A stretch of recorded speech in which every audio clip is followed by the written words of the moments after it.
नाग देवता की कहानी कहते हैं, विश्वास में वह शक्ति होती है जो पत्थरों में भी प्राण फूंक दे, पर जब वही विश्वास किसी की आंखों में चुभने लगे तो वो साजिश का रूप ले लेता है। यह कहानी है अन्या की, एक ऐसी लड़की जिसके जीवन की सबसे बड़ी खुशी ही उसकी सबसे बड़ी परीक्षा बन गई। विषधर, इसने हमें मारने की कोशिश की। महाराज, यह लड़की नहीं, कोई मायाविनी है। इसने हमें हार के धोखे में एक जहरीला नाग दिया। दरबार में मौजूद सभी लोग डर डर से कांप उठते हैं। आज की यह रहस्यमयी कहानी आपको चौंका देगी। और हाँ, वीडियो के अंत में है इसी कहानी से जुड़ा हुआ एक सवाल, इसलिए वीडियो का हर दृश्य को ध्यान से देखना और पढ़ना। अन्य तुम्हारी यह हिम्मत, तुमने देवघर की महारानी की जान लेने की कोशिश की। हमने तुमसे वो अनमोल हार मांगा था और तुमने हमें मौत का सामान भेज दिया। नहीं महाराज, ये सच नहीं है, मैंने कोई धोखा नहीं दिया। ये हार ही है। हार क्या हम अंधे हैं? यह फुफकारता हुआ साफ हमें दिखाई नहीं दे रहा। हम चारों, तुम भी बताओ, क्या तुम्हारी देवरानी ने यह जादू टोना पहले कभी नहीं किया? महाराज, मैं क्या करूं? जब से इसका वो भाई आया है, यह बदली सी रहती है। हमें तो पहले से ही शक था कि कुछ तो गड़बड़ है। इसका तो कोई भाई था ही नहीं, फिर अचानक कहां से इतना अमीर भाई आ गया जो हीरो के हार तोहफे में दे रहा है। बादवा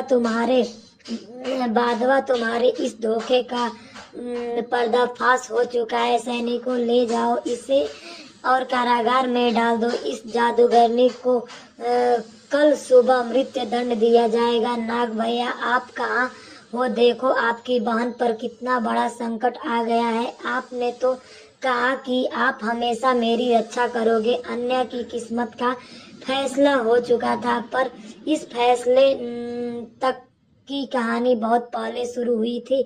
उस दिन जब एक बेजुबान जीव के लिए अन्य के दिल में दया जागी थी। अन्य अपनी चार जेठानियों, चार मालिनी और 2 अन्य के साथ मिट्टी लेने आई है। सब काम कर रही है, पर अन्य को जानबूझकर अलग अलग थलग रखा गया है। देख, इसे ऐसे चुपचाप पीछे चलती है जैसे हम पर कोई एहसान कर रही हो। जब देखो मुंह लटकाए रहती है। लटकाएगी नहीं तो क्या करेगी? मायके में कोई पूछने वाला तो है नहीं, ना कोई भाई ना कोई बहन। हम तो तीज त्योहार पर अपने घर जाते हैं। यह बेचारी यही ससुर जी के टुकड़ों पर पड़ी रहती है। दीदी लाइए, मैं आपकी मदद कर दूंगी। आप थक गई होंगी, रहने दे। अन्य, तुझसे नहीं होगा, हम अपना काम खुद कर लेंगे। तू बस इस बात का ध्यान रख कि शाम तक घर की लिपाई पूरी हो जाए। अकेली है तो क्या हुआ, काम तो पूरा करना ही पड़ेगा। अन्य खूबसूरत थी, गुड़ी थी और सबके दिलों में जगह बनाना चाहती थी, पर इसकी एक ही कमी थी, उसका कोई भाई नहीं था। एक ऐसा कंधा जिस पर वो सिर रखकर रो सके, एक ऐसा ताकत जो उसके पीछे खड़ी हो सके। वो हर पल इस कमी को महसूस करती थी। अचानक जहाँ चारों मिट्टी खोद रही थी, वहां से एक बड़ा काला नाग अपना फन फैलाए बाहर निकलता है। साफ, चारों दीदी हटो, वहां से साफ है। चारों जेठानी भी डर गए, पीछे हट जाती हैं। नाग शांत है, पर उसका फन फैला हुआ है जो खतरे का संकेत है। आज मैं इसे जिंदा नहीं छोड़ूंगी। इसने मुझे डराने की हिम्मत की। चारू जैसे ही नाग पर वार करने के लिए आगे बढ़ती है, अन्य दौड़कर उसका हाथ पकड़ लेती है। नहीं दीदी, रुक जाइए, इसे मत मारिए, दिमाग खराब हो गया है तेरा।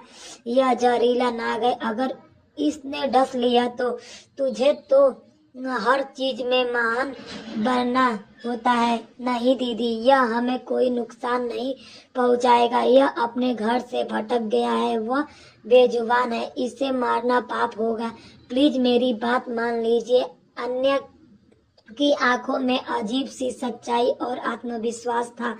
चारों कुछ पल उसे घूरती है, फिर खुरपी नीचे फेंक देती है। ठीक है, बचा ले अपने इस बेजुबान दोस्त को। अगर इसमें किसी को कुछ किया तो सबसे पहले तुमसे ही पूछा जाएगा। चल रही मालिनी यहाँ से। बाकी जेठानियों वहाँ से चली जाती हैं। अन्या धीरे धीरे नाग के पास जाती है।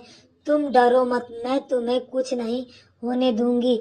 मैं अभी घर से दूध लेकर आती हूँ, तुम मेरा इंतजार करना, यहीं रहना। मैं वादा करती हूँ मैं जरूर लौट कर आऊंगी। नाग अपनी काली चमकदार आंखों से अन्या को देखता है, फिर वो धीरे से पास की झाड़ियों में खिसक जाता है। लेकिन घर के कामकाज और जेठानियों के तानों के बीच अन्या उस बेजुबान से किया अपना वादा भूल गई। जब अगली सुबह उसकी आंख खुली तो उसे अपना वादा याद आया। उसका दिल बैठ गया। वो बिना किसी को बताए नंगे पांव उस टीले की ओर भागी। अन्या हांफते हुए टीले के पास पहुंचती है। वो देखती है कि नाग उसी झाड़ी के पास बैठा है, जैसी पूरी रात उसने वही इंतजार किया हो। नाग भैया, मुझे माफ कर देना, मैं भूल गई थी। घर के कामों में इतनी उलझ गई कि अपना वादा याद ही नहीं रहा। तुमने पूरी रात मेरा इंतजार किया, मुझसे बहुत बड़ी गलती हो गई। तुमने मुझे भैया कहा, अगर कोई और मुझसे किया वादा तोड़ता तो मैं उसके झूठ की सजा जरूर देता, पर तुमने मुझे भाई का सम्मान दिया है, इसलिए मैंने तुम्हें माफ किया। आप बोल सकते हैं। मैं तुम्हारी भक्ति और निश्चल प्रेम से प्रसन्न हूँ। धन धान्य तुमने मुझे भैया कहा है, तो आज से मैं तुम्हारा भाई हूँ। मांगो मेरी बहन, तुम्हें क्या चाहिए और मैं तुम्हारी हर इच्छा पूरी करूँगा। भैया, मेरा इस दुनिया में कोई नहीं था जिसे मैं अपना कह सकूं। अगर आप सच में मेरे भाई बन गए तो मुझे और कुछ नहीं चाहिए, बस आप हमेशा मेरे साथ रहना। तथास्तु बहना, आज से मैं तुम्हारा भाई नाग तुम्हारा रक्षक हूँ। जीवन के हर सुख दुख में मैं तुम्हारे पीछे एक ढाल बनकर खड़ा रहूंगा। यह मेरा वचन है। कुछ दिन बाद अन्या के ससुराल में एक तेजस्वी और आकर्षक युवक आया। उसके चेहरे पर ऐसा तेज था कि देखने वाले की आंखें दिया जाए। दीन दयाल सेठ दरवाजा खोलते हैं। सामने युवक यानी मनुष्य रूप में नाग खड़ा है। प्रणाम सेठ जी, मैं अन्या का भाई हूँ। मैं अपनी बहन को कुछ दिनों के लिए मायके ले जाने आया हूँ। अन्या का भाई, लेकिन इसका तो कोई भाई, मैं दूर के रिश्ते में इसका भाई लगता हूँ। बचपन में ही मैं गुरुकुल चला गया था।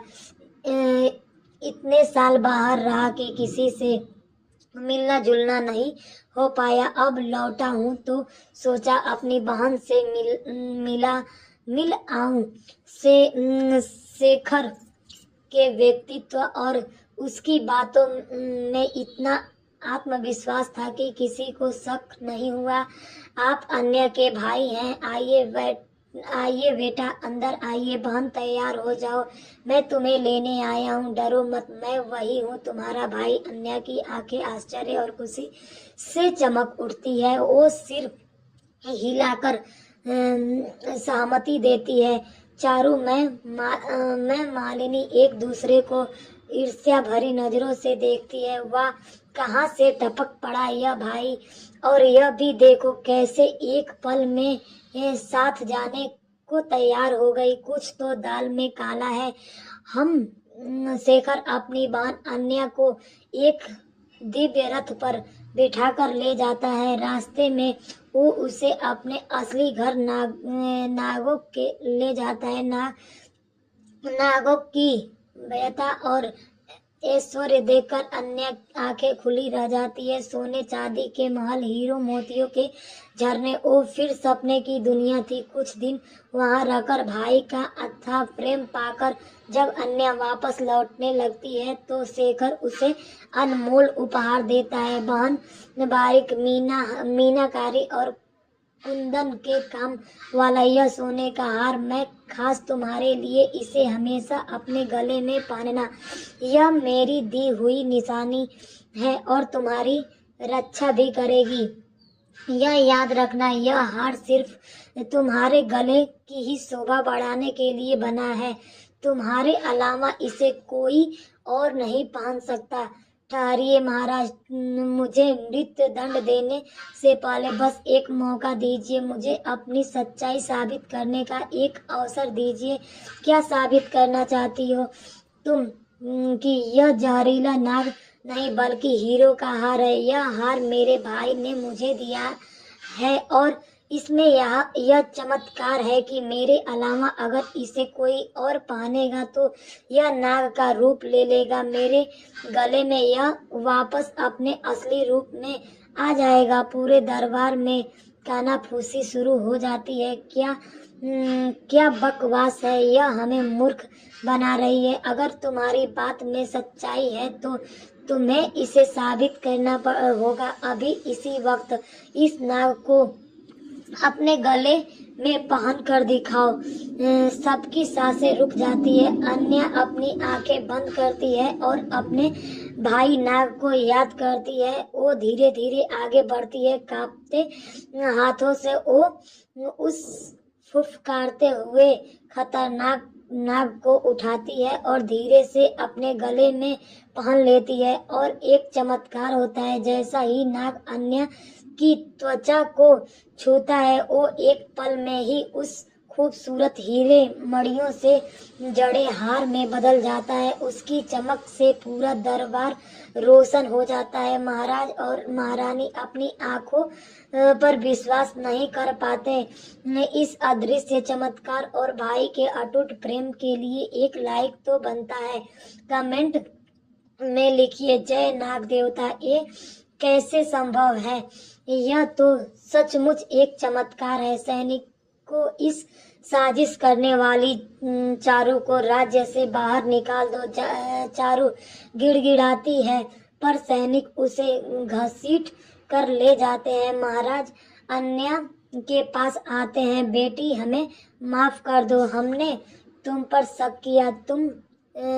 तुम सच में दिव्य हो। उस दिन अन्य को न सिर्फ न्याय मिला बल्कि सम्मान भी। उसका घर खुशियों से भर गया। रात को अपने कमरे में धन्यवाद भैया, आज आपने अपनी इस बहन की लाज भी रखी और जान भी बचाई। उसके सामने हवा में एक रोशनी उभरती है और नाग अपने दिव्य रूप में प्रकट होते हैं। मैंने तो बस अपना वचन